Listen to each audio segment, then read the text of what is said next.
Hello नमस्कार दोस्तों, खबरी पोस्ट के ब्रेकिंग न्यूज की दुनिया में आप सभी का हार्दिक स्वागत है।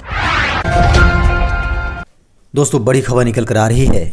लर्नेटिक्स ऐप से पढ़ाई करेंगे 9वीं से 12वीं तक के स्टूडेंट्स। जी हाँ दोस्तों, झारखंड शिक्षा परियोजना परिषद ने मुफ्त ऑनलाइन शिक्षण प्लेटफॉर्म लर्नेटिक ऐप उपलब्ध कराने का ऐलान किया है।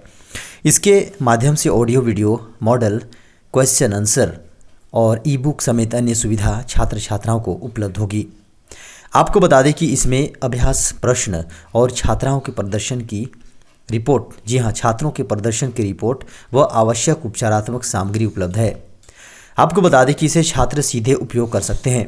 3 दिसंबर को मुख्यमंत्री हेमंत सोरेन इस ऐप के झारखंड संस्करण का उद्घाटन कर सकते हैं। शिक्षकों से कहा गया है कि वे अपने स्कूल में रजिस्ट्रेशन के लिए जवाबदेह होंगे। सभी शिक्षकों को रजिस्ट्रेशन कराना है। जानकारों का कहना है कि कोरोना महामारी में ऐप छात्र छात्राओं की पढ़ाई के लिए कारगर सिद्ध हो सकता है। दोस्तों बड़ी खबर निकल कर आ रही है। सरकार ने बदले हेलमेट की बिक्री और उपयोग के नियम। जी हाँ दोस्तों, आम जनता और कारोबारियों के लिए काम की खबर निकल कर आ रही है। अब सरकार ने हेलमेट को लेकर नियमों में बदलाव कर दिया है। यह बदलाव हेलमेट की बिक्री से लेकर उससे पहनने के तरीके को लेकर भी है।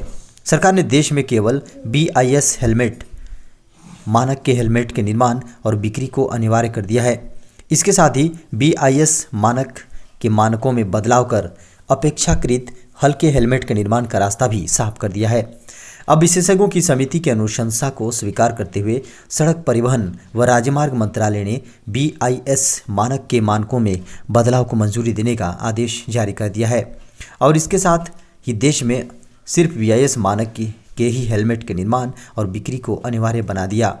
जाहिर है कि अब कोई भी हेलमेट निर्माता BIS मानक से कम गुणवत्ता के हेलमेट का निर्माण नहीं कर सकेगा। खबर है, केंद्रीय शिक्षा मंत्री श्री रमेश पोखरियाल निशंक ने कहा, छात्रों, शिक्षकों, अभिभावकों से बात करने के बाद ही 2021 में होगी तमाम परीक्षाएं। दोस्तों केंद्रीय शिक्षा मंत्री रमेश पोखरियाल निशंक ने शुक्रवार को कहा कि अगले साल होने वाली प्रतियोगी और स्कूल बोर्ड परीक्षाएं छात्रों, शिक्षकों और अभिभावकों से संपर्क करने के बाद ही आयोजित की जाएंगी। रमेश पोखरियाल ने कहा कि महामारी के दौर के बीच परीक्षा आयोजित करना किसी चुनौती से कम नहीं है। मीडिया से बातचीत के क्रम में उन्होंने कहा कि कोविड-19 महामारी के कारण छाई अनिश्चितताओं के बावजूद बोर्ड परीक्षाएं एवं उच्च शिक्षण संस्थाओं में नामांकन के लिए प्रवेश परीक्षाएं आयोजित करना बेहद चुनौतीपूर्ण है। उन्होंने कहा, मैं माता पिताओं, छात्रों और शिक्षकों से इस बारे में बातचीत करूंगा और इस बातचीत के परिणाम के आधार पर ही परीक्षाओं का आयोजन किया जाएगा। मैं समझता हूं कि 2020 छात्रों के लिए बढ़िया नहीं रहा और वे अपने भविष्य को लेकर चिंतित हैं। दोस्तों उन्होंने कहा, मैं 3 दिसंबर को छात्रों के साथ ऑनलाइन बातचीत करूंगा। दोस्तों एक बड़ी खबर निकल कर आ रही है। खाने के तेल हो सकते हैं सस्ते, केंद्र सरकार ने उठाया यह बड़ा कदम। दोस्तों 2019 की दिवाली से लेकर 2019 की दिवाली से लेकर इस साल की दिवाली तक खाने के तेल 40% तक महंगे हो गए हैं। 100 साल में पहली बार तेल के दामों में इतनी तेजी देखी गई है। पहले ही कोरोना और लॉकडाउन से जूझ रही जनता को तेल की महंगाई ने तोड़ दिया था। दूसरी तरफ खाद्य तेलों के दाम अंतर्राष्ट्रीय बाजारों में उछाल आने से लगातार बढ़ रहे अखिल भारतीय खाद्य तेल व्यापारी महासंघ राष्ट्रीय अध्यक्ष शंकर ठक्कर ने यह कहा। उन्होंने बताया कि तेल पर लगातार हो रही महंगाई को देखते हुए केंद्र सरकार से पाम ऑयल के आयात शुल्क में कटौती करने की मांग की थी, जिसे अब सरकार ने मान लिया है। अब उम्मीद है कि खाने के तेलों पर कम से कम 7 रुपये प्रति किलो की कमी आएगी। अखिल भारतीय खाद्य तेल व्यापारी महासंघ के राष्ट्रीय अध्यक्ष शंकर ठक्कर ने बताया कि इसके पीछे सरकार की मंशा तिलहन की उत्पादन करने वाले किसानों को अपनी फसल को अच्छे दाम मिले यह था, लेकिन भारत के अंदर तिलहन का उत्पादन करने वाले भारत की आबादी में सिर्फ 2% ही हैं। खबर है, पेंशनर्स के लिए बड़ी खबर, मोदी सरकार ने किया ये बड़ा ऐलान। जी हाँ, केंद्र सरकार पेंशनर्स को नए साल का तोहफा देने जा रही है। इसके लिए सरकार ने नए साल से पहले बड़ा ऐलान किया है। केंद्र सरकार के आदेश के बाद अब पेंशनर्स लाइफ सर्टिफिकेट यानी अपने जीवित होने का प्रमाण पत्र 28 फरवरी 2021 तक जमा करा सकेंगे। इससे पहले पेंशनर्स को लाइफ सर्टिफिकेट 1 नवंबर 2020 से 31 दिसंबर 2020 के बीच जमा कराना था, जिसे केंद्र सरकार ने कंट्रोलर जनरल ऑफ अकाउंट्स के साथ विचार विमर्श कर बढ़ाया है। आपको बता दें कि सरकारी नियमों के मुताबिक हर पेंशनर्स को प्रत्येक साल नवंबर के महीने में अपना लाइफ सर्टिफिकेट जमा कराना होता है, जिसके बाद ही सरकार पेंशनर्स की पेंशन चालू रखती है। यदि कोई पेंशनर्स इस समय अवधि में अपनी लाइफ सर्टिफिकेट नहीं जमा कराते तो उनकी पेंशन रोक दी जाती है। खबर है 1 दिसंबर से बदल रहा एटीएम से पैसे निकालने का नियम। दोस्तों, अगले महीने से देश में बैंकिंग से जुड़े एक नियम में बदलाव होने जा रहा है। आपको बता दें कि ग्राहकों के लिए एटीएम से पैसे निकालना आसान बनाने की कोशिश की जा रही है।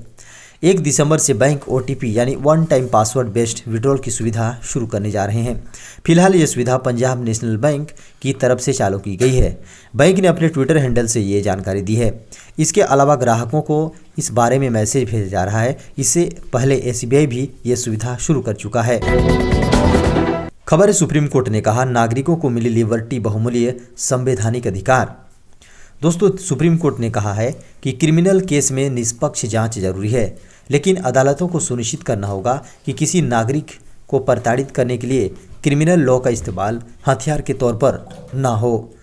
सुप्रीम कोर्ट के जस्टिस DY चंद्रचूड़ की अगुवाई वाली बेंच ने कहा कि मानवीय लिबर्टी बहुमूल्य संवैधानिक अधिकार है। हाईकोर्ट को असीम अधिकार मिले हुए हैं ताकि लोगों के संवैधानिक मूल्य और स्वच्छंदता संरक्षित रहे। सुप्रीम कोर्ट ने कहा कि भारतीय संविधान के तहत मानवीय लिबर्टी महत्वपूर्ण और बहुमूल्य अधिकार है। इसमें संदेह नहीं है कि ये कानून के दायरे में है। CRPC की धारा 482 के तहत हाई कोर्ट को पावर है कि वह किसी भी कानूनी प्रक्रिया के दुरुपयोग को रोके ताकि न्याय पूर्ण हो सके। खबर है वाहन मालिकों के लिए जरूरी खबर, RC में दर्ज कराना पड़ सकता है नॉमिनी का नाम। दोस्तों, गाड़ियों के पंजीकरण के दौरान वाहन मालिकों को अब नॉमिनी यानी उत्तराधिकारी का नाम भी देना पड़ सकता है। सड़क परिवहन और राजमार्ग मंत्रालय ने केंद्रीय मोटर वाहन नियम 1989 में संशोधन का प्रस्ताव रखा है। नए नियम के तहत वाहन का मालिक रजिस्ट्रेशन सर्टिफिकेट में किसी एक व्यक्ति को नामित कर सकेगा। मंत्रालय ने एक बयान में कहा कि वाहनों के पंजीकरण के समय ही नामांकन सुविधा को शामिल करने का प्रस्ताव है। इसे वाहन स्वामी की मृत्यु की स्थिति में मोटर वाहन को नामित के नाम पर पंजीकृत स्थानांतरित करने में मदद मिलेगी। अभी यह प्रक्रिया बेहद जटिल है और देश भर में इसे लेकर एकरूपता भी नहीं है। इसमें कहा गया कि सरकार ने प्रस्तावित संशोधन पर जनता और सभी हितधारकों से सुझाव और टिप्पणियां आमंत्रित की हैं। खबर है महंगी दाल से आम आदमी को मिलेगी छूट। जी हां, सरकार देगी बड़ी राहत। दोस्तों, कोरोना काल में सब्जियों, दालों और खाद्य तेल की कीमतों में भारी बढ़ोतरी देखने को मिली, जिसके कारण आम आदमी की रसोई का बजट बिगड़ गया। दालों की कीमतों में कमी लाने के लिए सरकार ओपन मार्केट सेल स्कीम में डिस्काउंट दे सकती है। सूत्रों के मुताबिक प्राइस मॉनिटरिंग कमेटी ने प्रति किलो 10 से 15 रुपये छूट देने की सिफारिश की है। नाफेड ओपन मार्केट स्कीम में दाल की नीलामी करता है। इसमें प्राइस मॉनिटरिंग कमेटी ने छूट देने की सिफारिश की है। उसने दालों की कीमत कम करने के लिए सिफारिश की है। दालों पर 10 से 15 रुपये प्रति किलो की छूट मिल सकती है। इसके लिए सरकार ने 20 लाख टन दाल का बफर स्टॉक बनाया है। त्योहारों के दौरान दालों की कीमतों में बढ़ोतरी हुई थी। आपको बता दें कि त्योहारों पर एग्री कमोडिटी, खासकर खाने के तेलों और दालों के भाव में जोरदार उछाल देखने को मिला, लेकिन अब दाम ठंडे पड़ने लगे हैं।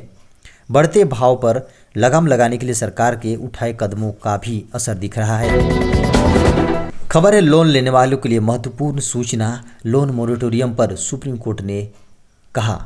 जी हाँ दोस्तों, लोन लेने वालों के लिए काम की खबर है। लोन मोरेटोरियम के मामले पर सुप्रीम कोर्ट में एक महत्वपूर्ण सुनवाई हुई। इसके तहत कोर्ट ने लोन मोरेटोरियम की अवधि के दौरान ब्याज माफ़ी की मांग करने वाली याचिकाओं पर सुनवाई की। कोर्ट ने शुक्रवार को सरकार को निर्देश दिया कि वह कोरोना वायरस महामारी के मद्देनज़र 2 करोड़ रुपए तक के लोन को 8 निर्दिष्ट श्रेणियों पर भी ब्याज माफ़ी के अपने फैसले को लागू करने के लिए सभी कदम उठाना सुनिश्चित करें। लोन्स की 8 श्रेणियां में MSME, शिक्षा, housing, consumer durable, credit card, automobile, personal और खपत शामिल हैं। तो दोस्तों, ये था अब तक की बड़ी खबर, ब्रेकिंग न्यूज, मुख्य समाचार और ताज़ा खबरों की सुर्खियाँ। दोस्तों, आपसे अनुरोध है कि इस चैनल को आप सब्सक्राइब कर लीजिए, वीडियो को लाइक कर दीजिए, अपने दोस्तों को वीडियो शेयर कर दीजिए, साथ ही बेल के आइकन को दबाइए ताकि हमारे आने वाले सभी ब्रेकिंग न्यूज़ की नोटिफिकेशन आपको सबसे पहले मिल सके।